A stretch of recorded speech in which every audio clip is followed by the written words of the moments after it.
déjà le 30 du mois de mars. Qu'est-ce qu'il file ce mois-ci?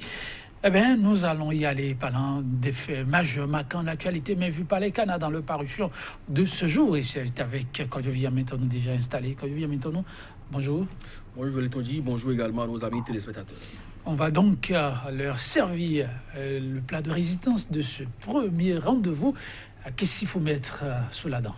La sortie du chef de l'État, Patrice Talon, est attendue. Nous l'avions déjà plusieurs fois évoqué sur ce plateau. On a vu presque tous les chefs d'État des pays concernés par le coronavirus donc monter au créneau comme des chefs de guerre pour réagir donc, et adopter, prendre si possible des mesures.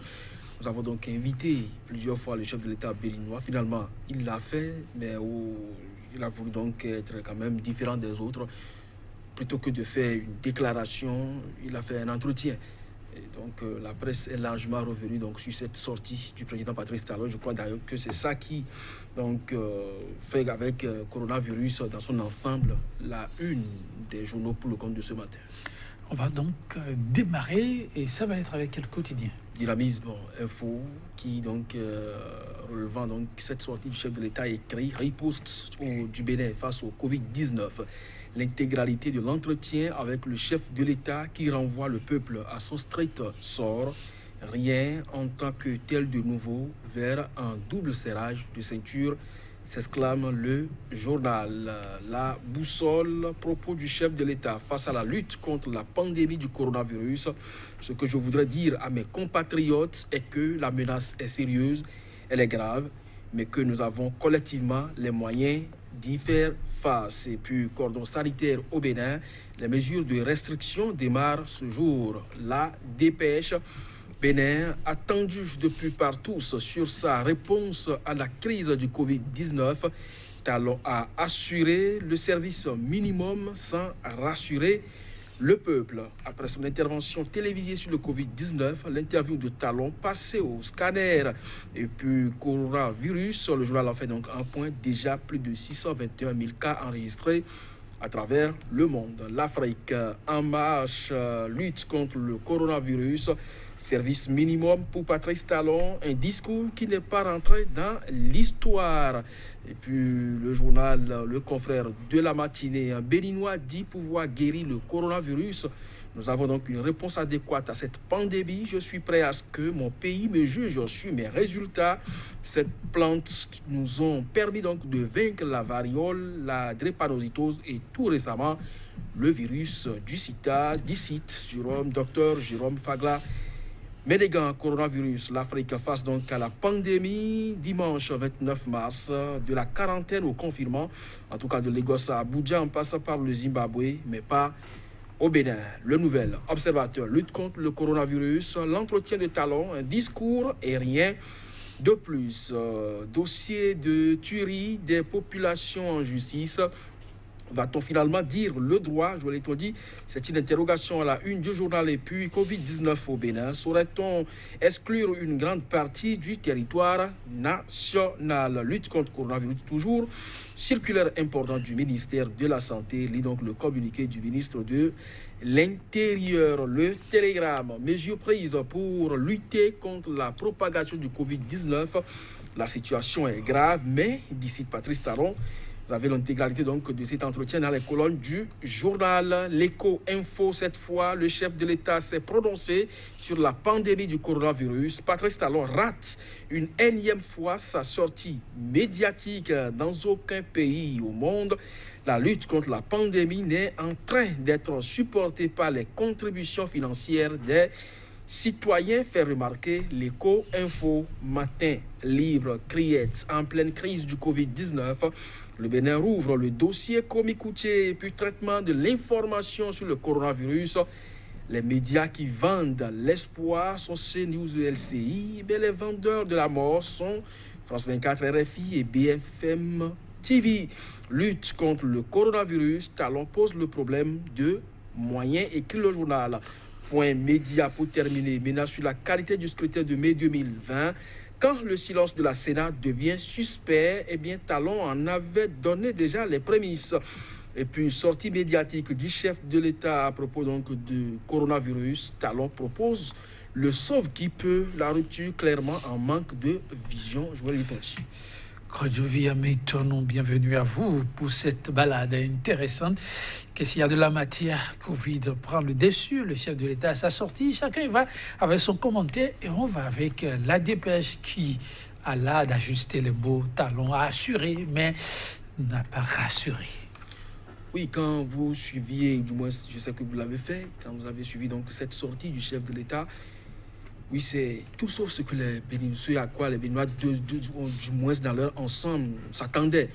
Parce que quand vous suivez les autres chefs d'État, que ce soit Muhammadu Buhari, que les citoyens nigérians donnaient pour malade, mais qui est sorti effectivement de ce silence lourd pour donc rassurer le peuple nigérian. Le confinement est clair, les activités économiques doivent être au ralenti et les voyages donc ajournés. On n'a pas véritablement noté dans cette sortie du chef de l'État béninois ces mesures fortes. Il l'a dit, le Bénin n'a pas les moyens des grands États donc pour assurer le confinement, donc prendre des mesures drastiques. Alors cela contraste avec les réalités économiques qu'on nous a toujours ajoutées.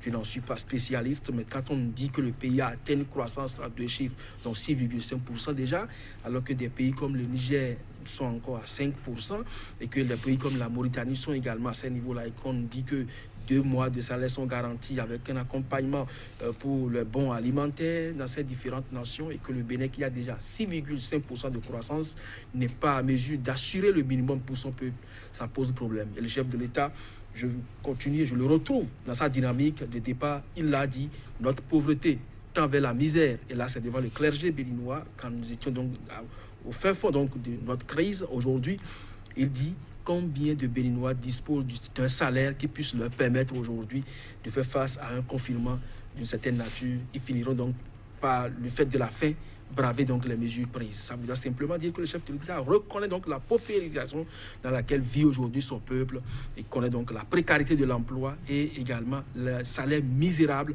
qui sont payés à ses fonctionnaires. De ce point de vue, quelles sont les mesures sociales qui sont adoptées par son régime pour répondre donc à cette attente du peuple? Serrer la ceinture pour 5 années, c'est possible.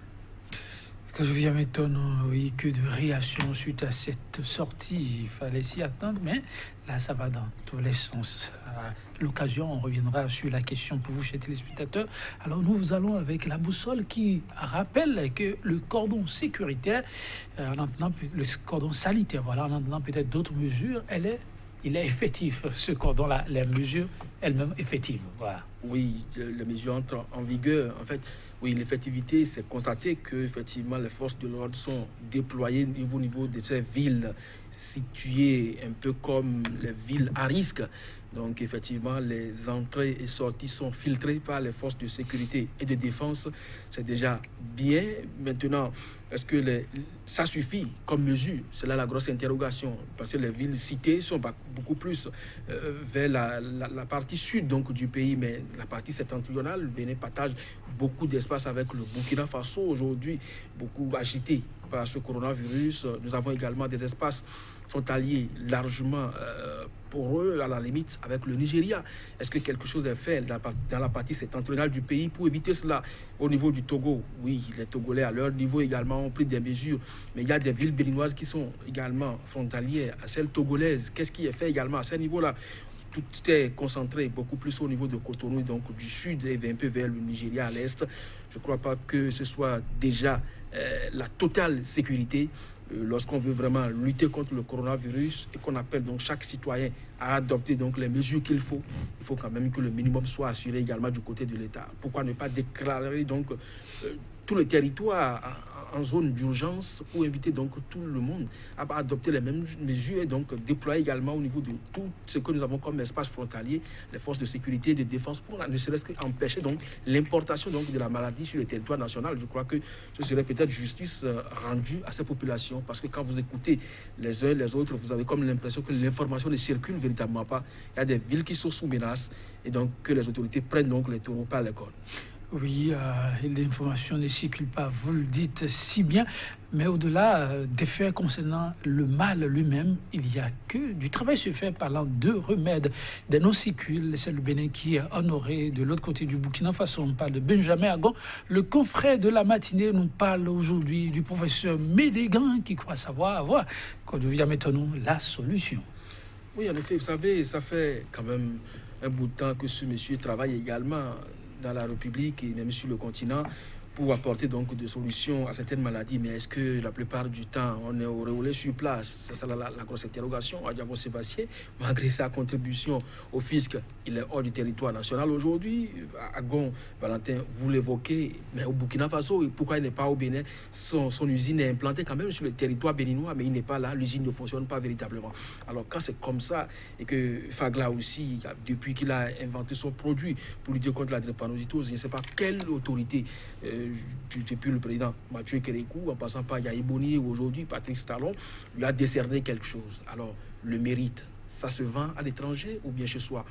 Nous sommes aujourd'hui fiers de vanter les chloroquines et autres, mais ce n'est pas des produits made in Africa, encore moins Bénin. Maintenant, quand des personnalités comme ça ne sont pas encouragées dans leur propre pays, des subventions devaient quand même accompagner tout cela.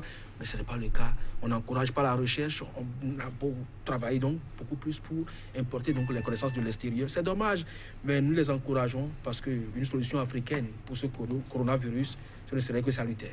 Merci, quand je viens maintenant. Chers téléspectateurs, merci à vous. L'espoir est toujours permis. À demain.